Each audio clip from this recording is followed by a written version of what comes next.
Hey guys, so this week we've got something a little bit different, a little bit of an indulgent piece, but I'll get to that in a second. So I intended this video to go up last week, but I got a sore throat and didn't want to do the voiceover. So you can probably still hear it just a little bit in my voice, but it's mostly gone now. So yeah, I intend to have a video up on Friday as well that will be a Christmas themed gouache painting, so be on the lookout for that. And now on to this. Okay, there's a lot to kind of say because this is going deep into my nostalgic childhood. And whenever I say that it's an indulgent piece, I mean that probably you have no idea what this is, and if you do, I love you. But chances are you probably don't. So,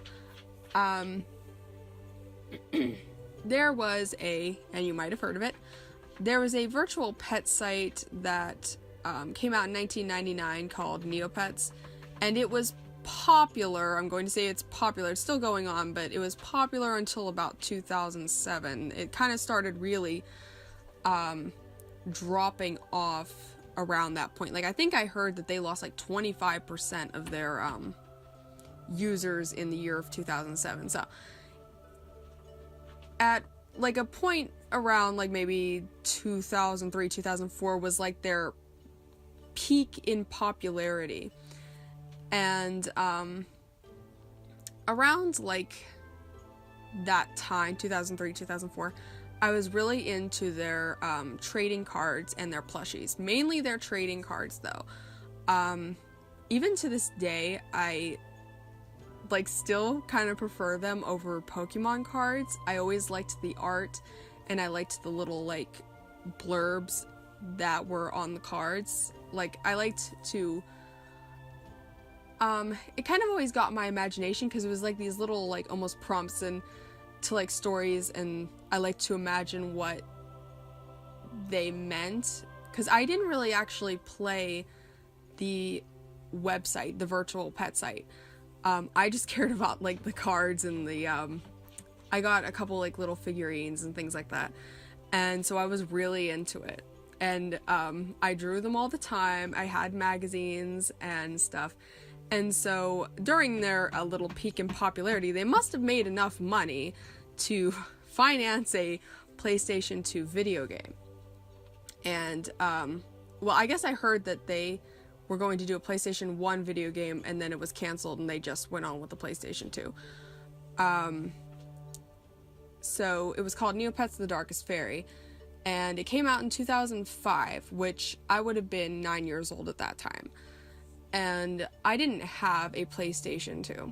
So I wanted to play it pretty bad, but I just kind of put it out of my mind. And then I went over to my cousin's house, and she had the game, and I used to watch her play it. And it was at this time that I decided I had to have a PlayStation 2, and I saved up for months to get myself one, and then I think it was maybe my 11th birthday, I finally got the rest of the money, and I got myself a beautiful slim silver PlayStation 2 and the game, a used copy of the game. And so that started that beautiful relationship. And okay, so what the game is sort of basically about, it's kind of cliche, but it's actually pretty good considering the fact that it is based off of a virtual pet site. It's kind of hard for me to talk about without it being like nostalgia filled, because I know that it is coming from a place of nostalgia, but I think it's fair to say that it is good for a virtual pet site game. So it plays very similar to Zelda.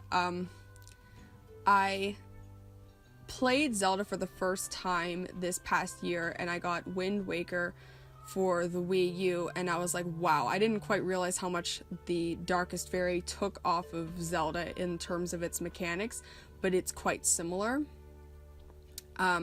So there's these two characters, and the yellow, it's called a loop, but dog-looking character is named Tor, and the other one, the blue Akara,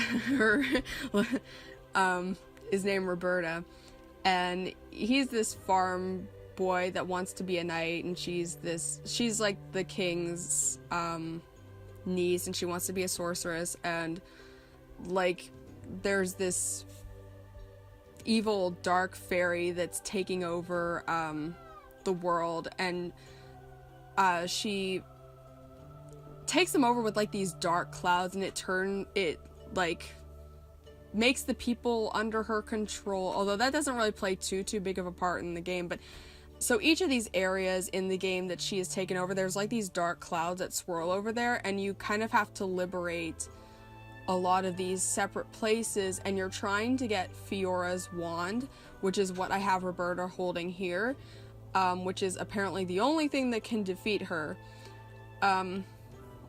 And that's basically it. That's the basic premise. Like I said, it's pretty basic, but there's a lot to it. I've played this game probably at least about 4 times, maybe even more than that, and I was always kind of proud because I got past parts that my cousin never could, and I always rubbed it in her face. Anyway, so yeah, like I said, very nostalgia filled. I had such a like blast playing this game a lot. There was even times whenever it would actually kind of scare me, and like there was a lot of optional stuff, lots and lots of optional stuff. And that was always my favorite part about it, was all the side quests and things like that. The game is kind of glitchy though, like not to an unplayable point. There was just sometimes whenever it could get kind of annoying with getting caught on invisible walls and things like that. But that didn't happen too often, like I said, but it could. And it's also pretty long. I don't remember how long it is, probably at least 25 hours, but I'm not sure. Anyway, now I'm rambling on about the game. So maybe I'll talk about the piece itself now. I had to practice drawing Tor's head by looking up like loops on Google and redrawing their heads, like a lot of their heads, in order to get it, because I've never been good with dog-like, especially if they have longer snouts. I've never been good at drawing dog-like characters, so I had to really work to try to get a decent looking face on him. And I decided to use their outfits that they wear at the end of the game, because you can buy there's several outfits that they get throughout the game that you have to buy, and my favorites were the ones that they wear at the end of the game, so I chose that. And I ended up actually using, well, I'm going to say black, but it's technically neutral gray, number 6 and number 8. I think I maybe used some N4 too. And normally I try very hard to avoid black, but in this case I felt like I really couldn't, because otherwise I would just have a dark violet, or I would have yeah, that's pretty much about it, or like browns, and I didn't want that. So what I did was I used blues and I used violets to kind of add a little bit of extra color to the highlights in her hair, namely, and I used some blue in his armor again to add a little bit of color to the gray, so it wasn't just gray. So I think that turned out pretty well, and I know if somebody like searches up the Darkest Faerie, like Neopets the Darkest Faerie, they'll probably kind of notice that my picture here is kind of similar to the box art, and that wasn't really intentional, although I did know it kind of from the beginning that it sort of would.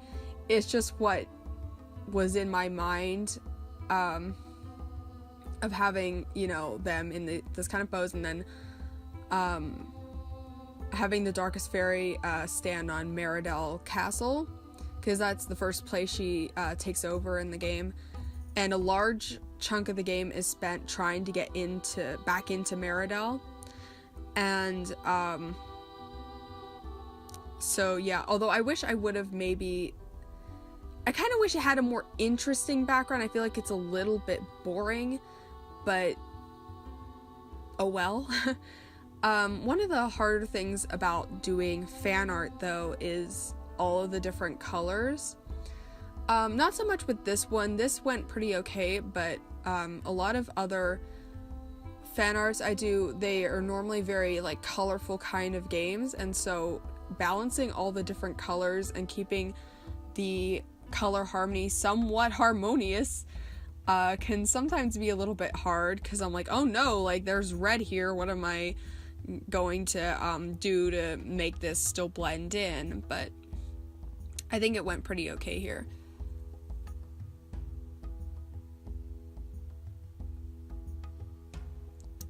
Speaking of fan art, I don't know if this happens to anybody else, but I'll go through times whenever I don't want to draw any fan art, like, or I just won't be in the mood to. I'm like, fan art, why would I do that? And then I go through times whenever, like, all the ideas I'm having are just like fan art.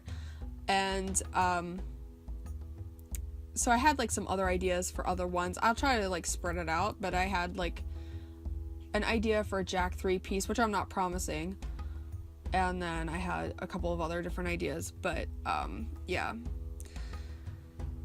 So I think that's pretty much about it. Another thing is, I normally don't like to do the fan art because I don't feel like I can sell it. I mean, I know that I have some fan art up in my shop right now, but like I've said before, I plan to like not print anymore after those are through, just because I had those printed and I'd like to make my money back on them. But so yeah, I think that's pretty much about it. There's not too much else to say. Hopefully you enjoyed my nostalgic ramblings, and if you've played the game, please let me know. And yeah, so look out for the video on Friday, and I'll see you guys later. Bye.